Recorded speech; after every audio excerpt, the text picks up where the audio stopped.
साऊथच्या चित्रपटांमध्ये आणि नाटकांमध्ये काम करणाऱ्या एका अभिनेत्रीच्या पतीचा अचानक मृत्यू होतो. पतीच्या मृत्यूनंतर ती खूप अस्वस्थ राहू लागते, तणावात राहू लागते. तेव्हा ती आपल्या आईसोबत अनेकदा मंदिरात जाते. मंदिरात जाऊन तासनतास तिथल्या परिसरात आरामात बसून राहते, जेणेकरून तिथे राहिल्याने तिला सुकून मिळावा, शांती मिळावी. अशा प्रकारे हळूहळू वेळ जात होता. पतीच्या मृत्यूला जवळपास 1 वर्ष होत आले होते. यादरम्यान एके दिवशी ती महिला एकटीच त्या मंदिरात असते आणि तिथेच ती बेशुद्ध होऊन पडते. बेशुद्ध अवस्थेत पडलेली ती महिला पुजाऱ्याच्या नजरेस पडते. पुजारी तिच्याजवळ जातो. तिला उठवण्याचा अनेक वेळा प्रयत्न केला जातो, पण तिचे डोळे उघडत नाहीत. तेव्हा पुजारी धाडस करून शेवटी त्या महिलेला जवळच्या एका महिला डॉक्टरकडे घेऊन जातो. डॉक्टर तिची तपासणी करते. तपासणीनंतर समजते की ही अभिनेत्री प्रत्यक्षात सुमारे 3 महिन्यांची गरोदर आहे. तिला शुद्ध येते. तिला सांगितले जाते की तू 3 महिन्यांची गरोदर आहेस. ही बाब पुजाऱ्याला समजते तेव्हा त्याला अतिशय आश्चर्य वाटते. आश्चर्याची गोष्ट ही होती कारण तिच्या पतीच्या मृत्यूला जवळपास 1 वर्ष उलटून गेले होते आणि ती 3 महिन्यांची गरोदर कशी असू शकते. जेव्हा हे तिला सांगितले जाते तेव्हा अभिनेत्री ही घाबरून जाते, भीती वाटू लागते. तिला या गोष्टीची भीती वाटू लागते की जर लोकांना समजले की ती गरोदर आहे, तीही विधवा झाल्यानंतर, तर लोक तिला पुढे नाटकांमध्ये किंवा चित्रपटांमध्ये काम देणार नाहीत. त्यामुळे ती परेशान होते. तेव्हा एक संमती बनवली जाते आणि संमतीनंतर शेवटी तिचा गर्भपात करण्यात येतो. गर्भपाताला 1 महिना झाला असेल नसेल तोच अचानक ती अभिनेत्री गायब झाल्याचे समजते. तिला शोधण्यात येते. शोधाशोध केल्यानंतर शेवटी तिचा मृतदेह मिळतो, तोही एका शौचालयाच्या सेप्टिक टाकीमध्ये. जेव्हा या घटनेचा खुलासा होतो, खुनी कोण आहे याचा पत्ता लागतो, तेव्हा लोकांचा विश्वास बसत नव्हता की शेवटी त्या अभिनेत्रीसोबत एक असा माणूस, ज्याला ती मामा म्हणून हाक मारायची, तोच खुनी असू शकतो. तेलंगणा राज्यातल्या रंगारेड्डी जिल्ह्यातला एक भाग आहे, ज्याचं नाव आहे सुरूर नगर. सुरूर नगर भागात राहणारी एक महिला, तिचं नाव होतं अरुणा. अरुणाची मुलगी, तिचं नाव होतं अपर्णा उर्फ अप्सरा. तिचं वय सुमारे 30 वर्षांच्या आसपास होतं. मुलगी चित्रपटांमध्ये काम करायची. लहान मोठ्या भूमिका मिळत असत. धारावाहिकांमध्ये कधीतरी काम करायची. तिथेही छोट्या भूमिका मिळत असत. ती चांगली अभिनय करायची, म्हणून आईला पूर्ण आशा होती की पुढच्या काळात तिला खूप चांगल्या मोठ्या चित्रपटांच्या भूमिका मिळू लागतील. मुलगी निघाली होती कोइंबतूरला फिरायला, घरापासून जवळपास 950 किलोमीटर अंतरावर. 4 जून 2023च्या सकाळी जेव्हा आईने आपल्या मुलीला फोन केला, तेव्हा कळाले की तिचा नंबर बंद आला. नंबर बंद असल्याने ती परेशान झाली. परेशान झाल्यावर शेवटी ती काय करणार? तिने थोडी वाट पाहिली, 1-2 तास वाट पाहिली, पण तिचा नंबर सतत बंदच येत होता. जेव्हा नंबर सतत बंद येत होता, तेव्हा आईची चिंता वाढली. ती जवळच राहणाऱ्या एका पुजाऱ्याकडे जाते. पुजारी, ज्यांचे नाव होतं कृष्णा, वय सुमारे 36 वर्षांच्या आसपास. त्यांचं पूर्ण नाव होतं अय्यागिरी वेंकट सूर्य कृष्ण साई कृष्णा. आई त्यांच्याकडे जाऊन विचारते, पुजारीजी, जरा पाहून सांगा ना, कारण तुम्हीच तिला सोडायला गेले होतात. 3 जून 2023च्या रात्री सुमारे 10 वाजता ही अपर्णा होती. तिला 21 किलोमीटर दूर असलेल्या शमशाबादमध्ये सोडण्यात आले होते. तिथून तिच्या मैत्रिणींचा कोइंबतूरला जाणारा टूर निघणार होता. त्या टूरसाठी तिला त्या ठिकाणी सोडायला हा पुजारीच आपल्या गाडीने गेला होता. जेव्हा आईने पुजाऱ्याला हे सांगितले, तेव्हा तो म्हणतो, का परेशान होतेस?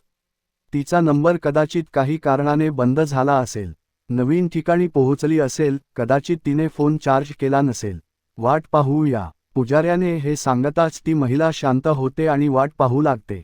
हळूहळू संध्याकाळ होते. संध्याकाळ झाल्यावर पुन्हा एकदा पुजाऱ्याकडे जाऊन सांगितले जाते, कृष्णाजी, आपण जवळच्या पोलीस ठाण्यात जाऊन मुलीची गुमशुदगी नोंदवायला हवी, कारण तिचा नंबर बंद येतोय. याआधी असं कधी झालं नव्हतं. जसंच हे बोललं जातं, तेव्हा अरुणा, मुलीची आई, आणि कृष्णा, मंदिराचे पुजारी, दोघं मिळून सरळ राजीव गांधी आंतरराष्ट्रीय विमानतळ पोलीस ठाण्यात जातात. तिथं जाऊन या अपर्णा अप्सराची गुमशुदगीची तक्रार दाखल करतात. संपूर्ण कहाणी सांगतात की तिच्या मैत्रिणींचा एक टूर कोइंबतूरला जात होता आणि 3 जून 2023च्या रात्री सुमारे 10 वाजता त्यांनी तिला शमशाबाद येथे सोडले होते. पोलीस म्हणतात, तुम्ही हे सगळं अर्जाच्या स्वरूपात लिहून द्या. जो नंबर आहे तोही लिहून द्या.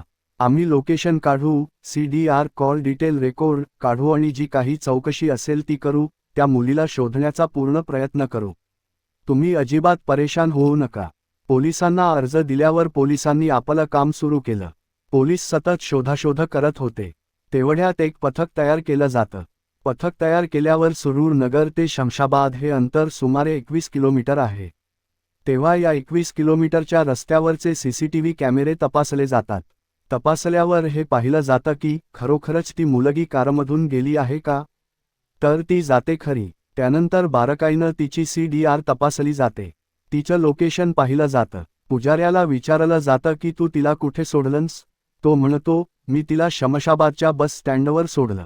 पण जेव्हा त्याचं लोकेशन पाहिलं जातं तेव्हा ते शमशाबादच्या पुढे एका गावापर्यंत जातं, ज्याचं नाव आहे नारकुंडा, आणि नारकुंड्यापासून थोडं पुढे नव्हरंग वेंचर नावाची जागा आहे.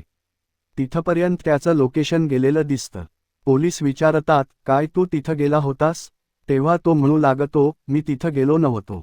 पण CC फुटेजमध्ये तो शमशाबादपर्यंत दिसत असला तरी त्याच्या फोनचं लोकेशन नव्हरंग वेंचरपर्यंत गेलेलं दिसतं. ही बाब त्याने लपवण्याचा प्रयत्न केला. पोलिसांसाठी आता प्राथमिक संशयित दुसरा कोणी नसून प्राथमिक संशयित आता हा पुजारी कृष्णाच बनतो. पोलिसांनी या कृष्णाला ताब्यात घेतलं. ताब्यात घेऊन जेव्हा त्याच्याशी कडक चौकशी केली जाते तेव्हा संपूर्ण कहाणी समोर येते. प्रत्यक्षात ही मुलगी आहे, तिचं नाव आहे अपर्णा. अपर्णा मूळची तामिळनाडूमधील कोइंबतूरची रहिवासी होती. तिच्या वडिलांचं खूप वर्षांपूर्वी निधन झालं होतं. मुलीला चित्रपट आणि नाटकांमध्ये काम करायला आवडायचं, तिचा छंद होता आणि यासाठी ती सतत प्रयत्न करत होती.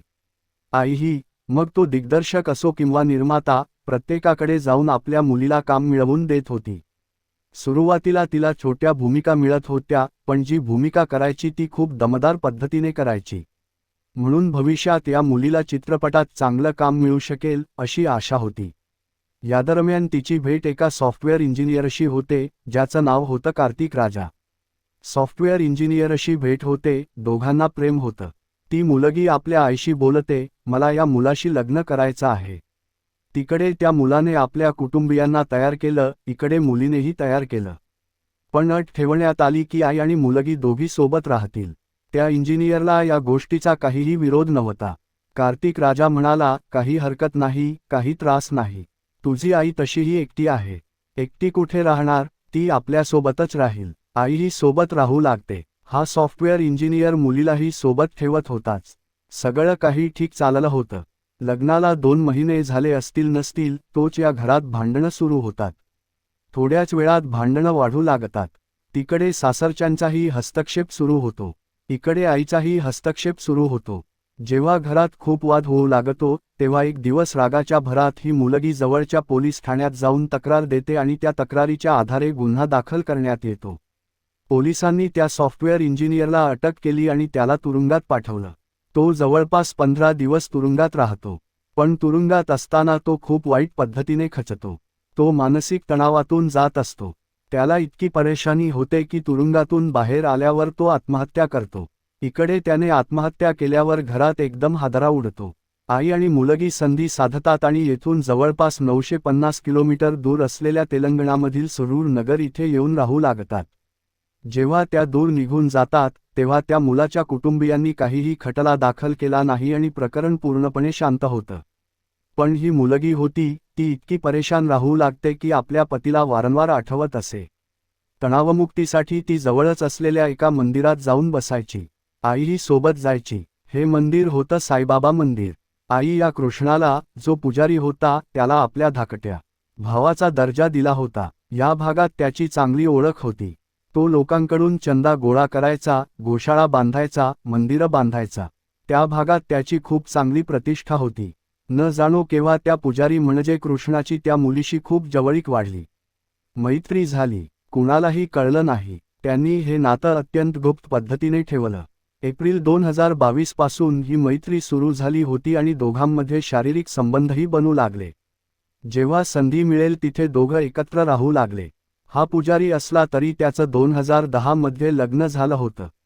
त्याला मुलंही होती. पण या मुलीने मार्च 2023 मध्ये शेवटी त्या पुजाऱ्यासमोर प्रस्ताव ठेवला की मला तुझ्याशी लग्न करायचं आहे आणि उरलेलं आयुष्य तुझ्यासोबत घालवायचं आहे. पुजाऱ्याने हे ऐकताच त्याच्या पायाखालची जमीन सरकली. तो विचारात पडला. तो म्हणाला, मी विवाहित आहे, मला मुलं आहेत. याचा विचार कर. ती म्हणाली, मला माहीत होतं की तू विवाहित आहेस.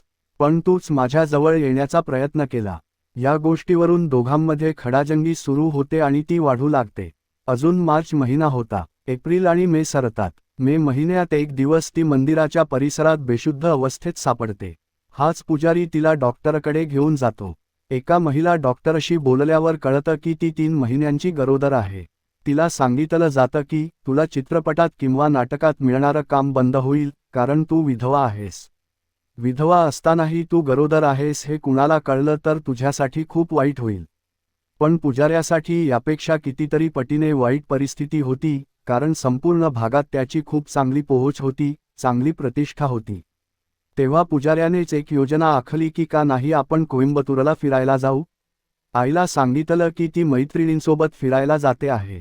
पण तिने प्रत्यक्षात पुजाऱ्यासोबत फिरायची योजना आखली होती. संधी साधून ती 3 जून 2023च्या रात्री सुमारे 10 वाजता घरातून निघते. ते शमशाबादकडे जातात आणि शमशाबादपासून थोडंच पुढे नारकुंडा गाव लागतं. तिथं पोहोचल्यावर या मुलीला नारकुंड्याजवळच्या नवरंग वेंचर भागात जाताना झोप येऊ लागते. तेव्हा तिचं डोकं डॅशबोर्डवर जोरात आपटलं जातं. सोबतच आधीपासूनच त्या गाडीत एक दगड ठेवलेला होता. तो दगड एकापाठोपाठ एक तिच्या तोंडावर, चेहऱ्यावर मारला जातो आणि जोपर्यंत ती मरत नाही तोपर्यंत तिला मारलं जातं. मृत्यूनंतर तिचा मृतदेह गाडीच्या डिक्कीत ठेवला जातो आणि तो परत घेऊन येतो. तो मृतदेह 2 दिवस डिक्कीतच राहतो. ज्या दिवशी तो पोलीस ठाण्यात तक्रार दाखल करायला गेला होता, त्या दिवशीही मृतदेह त्याच डिक्कीत होता. एकीकडे डिक्कीत मृतदेह आहे आणि तो तिला शोधण्याचं नाटक करतोय. आईही त्याच गाडीत फिरत होती. सगळं सुरळीत चाललं होतं. संधी साधून त्याच्या घर आणि मंदिराच्या दरम्यान एक सरकारी महसूल कार्यालय आहे. तिथे एक सेफ्टी टँक, गाळाची टाकी होता, ज्याचा फारसा वापर होत नव्हता. तोपर्यंत मृतदेहाला दुर्गंधी येऊ लागली होती. दरम्यानच्या काळात तो संधी मिळेल तेव्हा त्यावर फ्रेशनर, अत्तर फवारायचा, जेणेकरून दुर्गंधी कमी राहील. पण बराच वेळ पुढे सरकल्यावर 5 जून 2023च्या संध्याकाळी संधी साधून त्या सरकारी महसूल कार्यालयाजवळच्या सेफ्टी टँकमध्ये त्याने तो मृतदेह टाकून दिला. आजूबाजूच्या लोकांना म्हणाला, ही कसली दुर्गंधी येते. तेव्हा लोक म्हणाले, पुजारीजी तुम्हीच पहा. त्याने इथं आपल्या ठेकेदार असण्याचा फायदा घेतला. 2 डंपर माती मागवली आणि ती त्या भागात टाकून दिली. सोबतच त्या सेफ्टी टँकला त्याने सिमेंटने पूर्णपणे बंदिस्त करून टाकले, जेणेकरून कुणाला या गोष्टीची जाणीव होऊ नये. पण पोलिसांनी जेव्हा या प्रकरणाचा छडा लावला, सर्व्हिलान्सच्या मदतीने, सीडीआरच्या मदतीने आणि चौकशीच्या मदतीने, शेवटी या घटनाक्रमाचा खुलासा झाला. तो मृतदेह त्या सेफ्टी टँकमधून बाहेर काढण्यात आला. जेव्हा तो बाहेर आला तेव्हा ज्या गोष्टीची पुजाऱ्याला भीती होती की समाजाला हे कळेल तर काय होईल, ते प्रत्यक्षात लोकांना कळलं तेव्हा मोठी खळबळ उडाली. ही बातमी सगळ्या देशभर पसरली. लोकांना या गोष्टीचा पत्ता लागल्यावर विश्वास बसत नव्हता की ज्या पुजाऱ्याला मुलगी मामा म्हणायची, प्रत्यक्षात त्याच पुजाऱ्याशी तिने अनैतिक संबंध ठेवला होता. यातून संपूर्ण समाजाला एक चुकीचा संदेश गेला. मित्रांनो, या प्रकरणाची शेवटी चार्जशीट लागली. प्रकरण न्यायालयात पोहोचलं. रंगारेड्डी जिल्हा न्यायालयाकडून मार्च 2025 मध्ये निकाल आला. निकालात म्हटलं गेलं की जोपर्यंत या पुजाऱ्याच्या शरीरात प्राण आहे तोपर्यंत त्याला सलाखांच्या मागे ठेवावे. सोबतच त्याच्यावर 10 लाख रुपयांचा दंड ठोठावण्यात आला. या 10 लाख रुपयांपैकी 9,75,000 रुपयांची रक्कम त्या मुलीच्या आईला द्यावी, जेणेकरून ती आपला उदरनिर्वाह करू शकेल. मित्रांनो, या संपूर्ण घटनाक्रमाचं वर्णन करण्याचा उद्देश कुणाला त्रास देणं किंवा कुणाचं मन दुखावणं नसून तुम्हाला जागरूक करणं, सचेत करणं आहे. पुजाऱ्यामुळे त्याने केवळ त्या मुलीशी विश्वासघात केला नाही, तर आपल्या स्वतःच्या मुलांचाही विश्वासघात केला, आपल्या पत्नीशीही विश्वासघात केला. आणि एक आई, जी आपल्या मुलीच्या आधारावर आयुष्य जगत होती, त्या आईचं आयुष्यसुद्धा कुठंतरी दुःखी झालं असेल, ती परेशानीतून जात असेल.